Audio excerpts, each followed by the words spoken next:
Today, we're diving into a really interesting shift in the professional world, one that's changing pretty much everything, from business cards to board meetings. The big question is this: has sustainability become the new, unwritten rule of professional etiquette?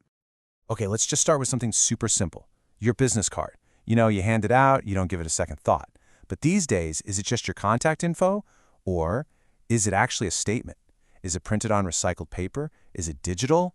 All of a sudden, this tiny little choice says a whole lot about your values. And that simple business card decision, it points to a way bigger shift. Which brings us right here to etiquette's new moral lines. The old rules of professional conduct, they're being totally redrawn. We're moving beyond simple manners and into the world of conscious choices. Now, this slide just lays it out perfectly.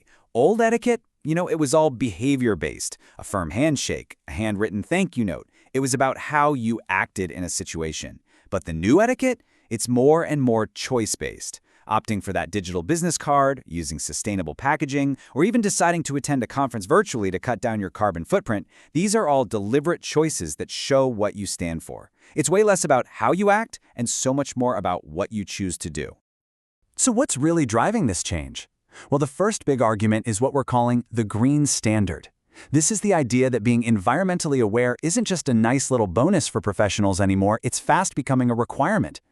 The whole idea here is that very, very soon, professionalism won't just be about your skills or how sharp you look in a suit. It's going to be about being aware of your impact, your real efforts to avoid waste, and knowing that, the public is watching to see if you're actually committed to sustainability or not.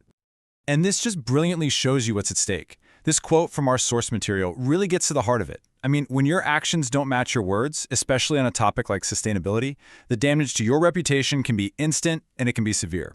It's all about credibility. But of course, there's another side to this green standard. And that brings us to the rise of something we can call performative professionalism. And here is where it gets a little tricky. Here's the paradox. In this big rush to look green, we can actually end up creating more waste. I mean, think about it. Reprinting perfectly good materials just to get them on recycled paper. Ordering new eco-friendly merch. We're falling into this cycle of overconsumption, but we're disguising it as being conscientious. So this poses a fantastic question for all of us. Just think about all the reusable tote bags, the coffee cups, the water bottles you've probably collected over the years. Is this a genuine commitment to cutting waste, or have we just started collecting a different kind of clutter, all under the banner of being eco-friendly? Okay, let's make this whole debate really tangible, with a perfect example. Something anyone who's ever been to a conference knows all too well: the great swag debate. This slide just breaks it down so well. The choice in your promotional stuff, it speaks volumes. A high-quality, actually useful item, that sends a message of care. It creates a good, lasting impression. But a cheap plastic trinket that's basically designed for the landfill, in today's world, that's just bad etiquette. It just signals you weren't really thinking. And this kind of disconnect leads to a concept from the source material called etiquette theater. It's when a company's public-facing values, all the talk about sustainability and social responsibility, just don't match what they do behind the scenes, like shipping boxes of unused, wasteful merch all over the world. It's a performance, not a principle. So, if following green rules can be performative and even wasteful, then what's the real answer? This brings us to where the whole debate comes together. The new gold standard for professional etiquette is intentionality. And what's so fascinating is that intentionality is not a one-size-fits-all kind of thing. It's really culturally nuanced. As you can see here, what one culture sees as a respectful, intentional gift can be totally different somewhere else. In Japan, an elaborately wrapped luxury gift can be a huge sign of respect. But in a lot of Western cultures, that same gift might feel excessive, where minimalism and transparency are valued more. It just goes to show that it's the intention behind the action that truly matters, not some rigid set of rules.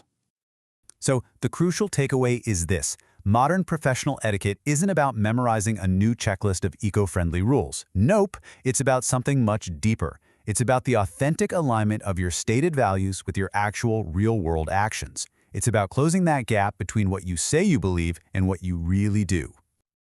When you boil it all down, it comes back to these three core principles.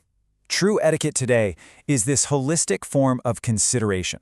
It's about expanding our whole idea of good manners, to include genuinely caring about our impact on the people around us, the diverse cultures we work with, and of course, the planet we all share. And that brings us to the absolute perfect concluding thought from our source material. It's a powerful, timeless reminder. Good manners never go out of style, but wastefulness does. So, we'll leave you with this final, maybe a little provocative question. Just take a quick look around your own desk right now. Is everything you see the result of intentional choices, or is it just an accumulation of stuff? The answer to that question might just be where modern etiquette really begins.